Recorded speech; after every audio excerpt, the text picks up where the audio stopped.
भी आप लगता है कदम रखने जा रहे हैं, क्या कहेंगे? निश्चित रूप से सबसे पहले आप लोग के चैनल को भी धन्यवाद देते हैं।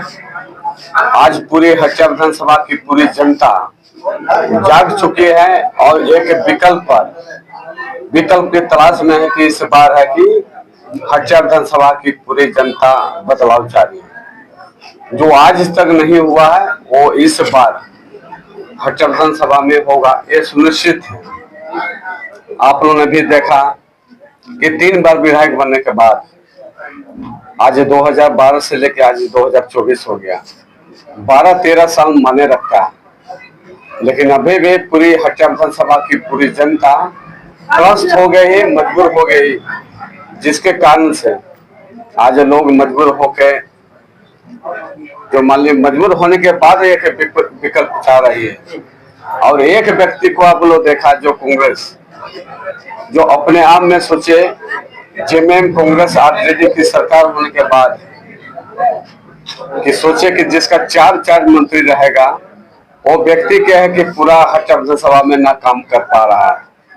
अब वित्त मंत्री भी वो भी कांग्रेस है, कृषि मंत्री, स्वास्थ्य मंत्री, यहाँ तक कि आपका ग्रामीण विकास मंत्री, पथ निर्माण मंत्री भी कांग्रेस है। अब दोनों व्यक्ति को देखा कि एक व्यक्ति है कि 3 बार का विधायक, एक व्यक्ति है जो सरकार माननीय हेमंत सोरेन सरकार के साथ हुई, लेकिन आज सोचे कि पूरी हटिया विधानसभा की पूरी जनता एक विकल्प के तलाश में है कि हम लोग का कोई एक नया चेहरा आएगा जो क्षेत्र में हटिया विधानसभा को परिदृश्य को बदलेगा, ये उम्मीद लगा के बैठे हुए। हटिया में क्या समस्या है आपकी नजर में? क्या है मेन समस्या? क्या हटिया में मेन समस्या मूलभूत आवश्यकता जो रोड, नली, गली ये सब है, ये मूलभूत आवश्यकता है, लेकिन इससे भी हटकर आप लोग इसमें खासकर रोजगार की व्यवस्था, पूरे युवा लोग हैं कि बेरोजगार हैं और बेरोजगारी के चलते मजबूर होकर हटिया विधानसभा की जनता छोड़ के बाहर दूसरे राज्य में, स्टेट में काम करने जा रही है। जो पलायन की जो स्थिति है वो लगातार हो रही है। लोग है कि सत्ता के भूख से अपना सत्ता तो ये कर ले रहे हैं, प्राप्त कर रहे हैं, और सरकार बनने के बाद भी स्थिति ये हो गया। आज इतनी बड़ी संस्थान एचएसए के संस्थान, जो एचएसए जैसे संस्थान में अभी सोचिए कि एचएसए बंद होने की स्थिति पर है। हजारों हजार कर्मचारी लोग तो काम कर रहे हैं, लेकिन अभी 1.5 से 2 साल तक उसको वेतन नहीं मिल पाया है। तो ऐसा परिस्थिति में मजबूर होके एक तो आत्महत्या हो रहे हैं, नहीं तो मजबूर में फांसी लगा रहे हैं। अब सोचिए हजारों हजार जो कर्मचारी हैं, उसके पीछे में कितना हजार लाखों लोग हैं जो उससे उम्मीद करके बैठा हुआ है कि मेरा बाप भैया काम करेगा, उससे वेतन मिलेगा और पढ़ाई लिखाई का सुविधा होगा। तो अब आपके क्षेत्र में 2 बड़े इंडस्ट्रियल एरिया है, दोनों की स्थिति खराब है, इसमें आपका स्टैंड कैसा रहेगा? हम लोग का स्टैंड है कि दोनों व्यक्ति को आप देखा, एक व्यक्ति है कि विधायक की लगभग 3 बार 12-13 साल रहा है, एक व्यक्ति है जिसका सरकारें आपका झारखंड में हम लोग जानते हैं कांग्रेस जेएमएम आरजेडी की सरकार होते भी कभी भी सोचिए एचएसए जैसे संस्थान के विषय में कभी भी सोचने का काम नहीं किया।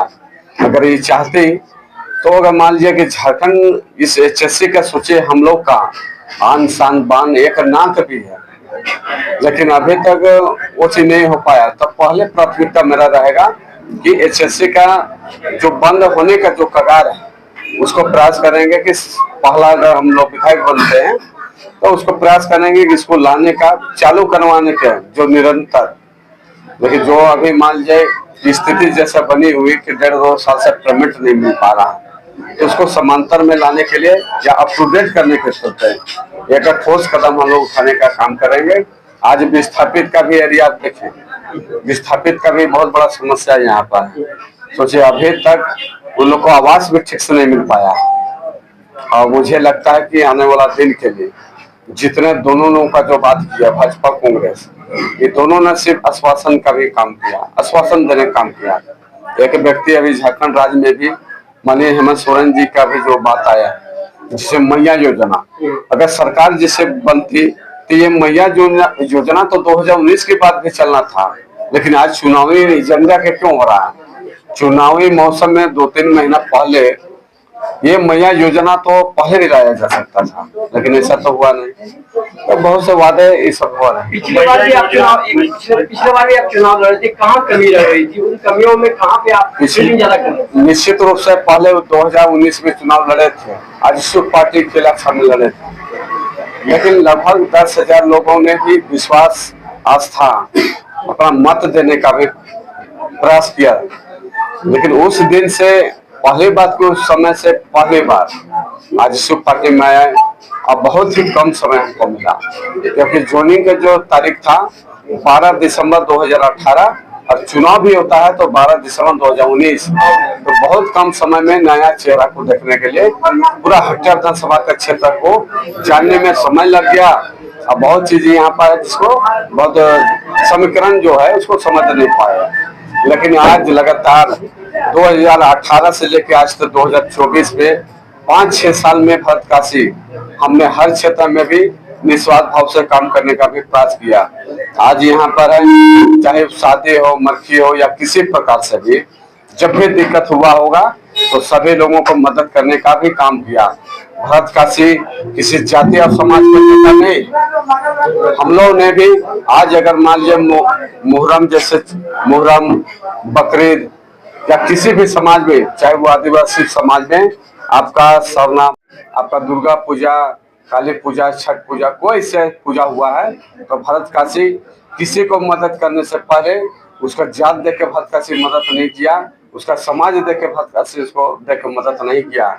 हमने स्पष्ट किए हैं कि 5-6 साल के अंदर में पूरे क्षेत्र में हर जगह भी निस्वार्थ भाव से हर समाज के लोगों को भी मदद करने का भी काम किया। अच्छा, आप किसको सपोर्ट करेंगे? सरकार बनेगी तो आप किसे सपोर्ट करेंगे? निश्चित रूप से अगर मान लिया भरत काशी अगर मान लिया जगह पर आता है, जब मान लिया भरत काशी विधायक आता है या बनता है, तो मेरा पहले प्राथमिकता रहेगा कि आभार यात्रा के माध्यम से एक जगह एक मैदान में बुलाएंगे और सबसे पहला निर्णय होगा ये मेरा जनता तय करेगा और जनता ही बताएगा कि जाना है या नहीं जाना है, ये मेरा जनता तय करेगी।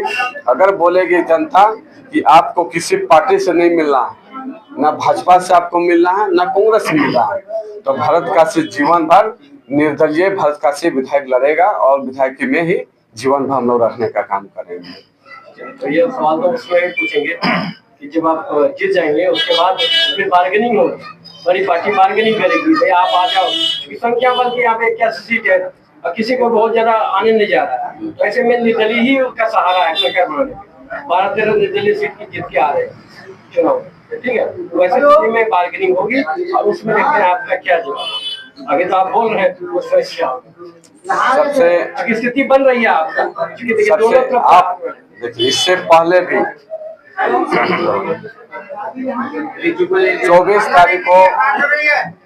24 तारीख को एक नॉमिनेशन हम लोग का हुआ था। 24 तारीख में 17 प्रत्याशी हम लोग नॉमिनेशन फाइल किए थे। उसमें 3 सभा हुआ था। पहली सभा हुआ था हरमू मैदान में भाजपा का, दूसरा सभा हुआ था कांग्रेस पार्टी का बिरसा चौक में शहीद मैदान में, और तीसरी सभा हुआ था जो भरत काशी निर्दलीय के रूप में भी अरगोड़ा मैदान में एक महाजुटान के माध्यम से जुटने का काम किया। आप सोचिए कि इतने बड़ी पार्टी भाजपा कांग्रेस की पार्टी को छोड़कर अरगोड़ा मैदान में जिस विश्वास से भरत काशी निर्दलीय के रूप में भी जो आने का जो प्रयास हुआ, निश्चित रूप से एक बदलाव हम देखे। हम कभी जीवन में नहीं सोचे थे कि इतनी बड़ी पार्टी के सामना करने के लिए एक निर्दलीय भरत काशी के रूप में भी एक महासभा के रूप में भी वहाँ पर सभा होने का काम किया। और निश्चित रूप से उसी दिन भी लगा था कि जीत का बिगुल वहाँ पर फूंक दिया है पूरी जनता। आज भरत काशी चुनाव नहीं लड़ रहा है, यहाँ पर जनता विधानसभा की पूरी जनता चुनाव लड़ रही है। अब भरत काशी जनता का भरोसा पर यहाँ पर चुनाव लड़ने आया है। और उम्मीद और आशा है। ये स्थानीय नीति और नियोजन नीति पे आपका क्या विचार? स्थानीय नीति और नियोजन नीति में मेरा एक ही चीज कहना है कि मान लीजिए कि दोनों पार्टी सब अपना अपना एजेंडा रखती है, लेकिन अभी हम लोग का जो प्रयास है कि लोगों को सभी को जिस प्रकार से निर्दलीय के रूप में भी आया है, तो सभी लोगों को एक समानता हम लोग चाहते हैं कि अगर लोकल रहे या बाहर के रहो, वो भी यहाँ पर अगर बाहर के लोग भी अगर आया है तो सोचे वो जमीन खरीद के आया है तो किसी की जमीन लूट के तो नहीं आया। ये तो अपना अपना पैसा दिया, जिसको जरूरत था वो जमीन दिया और जिसको माल खरीदना था वो पैसा देने का काम किया। यानी आप 1932 खतियान को नहीं मानते? अगर मान लीजिए शुरुआत में चली 1932 का खतियान, लेकिन ये भी तो आपको देखना है कि मान लीजिए अगर मान लीजिए हट्टा विधानसभा के क्षेत्र में भी शुरुआत में जो संख्या थी, जनसंख्या थी, वोटर्स बहुत कम था। आज पूरे क्षेत्र में पूरा हट्टा में आप देखिए कि 5,16,676 वोट मतदाता यहाँ पर अभी इतना बना हुआ।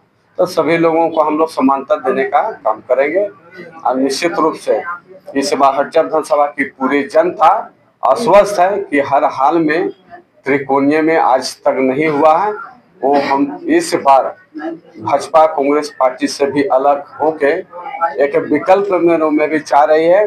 दोनों व्यक्ति को देख चुका, जो तीन बार जो व्यक्ति था जो विधायक बन चुका, और एक व्यक्ति है जो सरकार में रहने के बाद भी काम नहीं हो पा रहा है।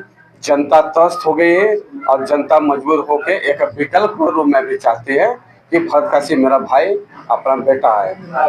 हेमंत सोरेन भैया योजना के तहत महिलाओं को पैसा दे रही है और बीजेपी अगर आई तो गोगो दीदी के तहत दे रही है। तो इसको आप किस तरह देखते हैं? क्या ये उचित है? ये दोनों जो आप बोले भाजपा कांग्रेस जो अपना एजेंडा, दोनों का एजेंडा, ये चुनावी मौसम है, चुनाव के लिए लाया गया। जिस दिन अगर मान लीजिए चुनाव खत्म होगा, निश्चित रूप से ना आपका मैया योजना चलेगा ना आपका गोगो योजना चलेगा, जो मुझे विश्वास है। यहाँ के मुखिया का कहना था एक जनसभा का वोट गैर आदिवासी सीट की हमें वोट की जरूरत नहीं। ये निश्चित रूप से हो सकता है उसको ओवर कॉन्फिडेंस होगा कि जितने भी बाहर से बसे हुए या जितने भी जनरल लोग हैं उनको हो सकता है कि विश्वास नहीं होगा। हो सकता है उसको उनको लगता होगा कि आदिवासी मुस्लिम क्रिश्चियन लोग अगर दे देगा तो हम ये सरकार भी बना लेंगे और जीत भी जाएंगे। लेकिन आज तक भी एक रिकॉर्ड है कि कोई भी विधानसभा, चाहे वो हटिया विधानसभा का क्षेत्र हो या झारखंड प्रदेश में 81 विधानसभा हो, सभी लोग, सभी जाति के लोग जब तक मदद नहीं करेगा तब तक आप ना विधायक बन सकते हैं ना संसद बन सकते हैं या किसी प्रकार से आप जगह में नहीं पहुंच सकते हैं। जब तक आप सभी समाज को आप नहीं ले पाइएगा तब तक आपका कल्याण नहीं हो सकता है, ना विधायक बन सकते।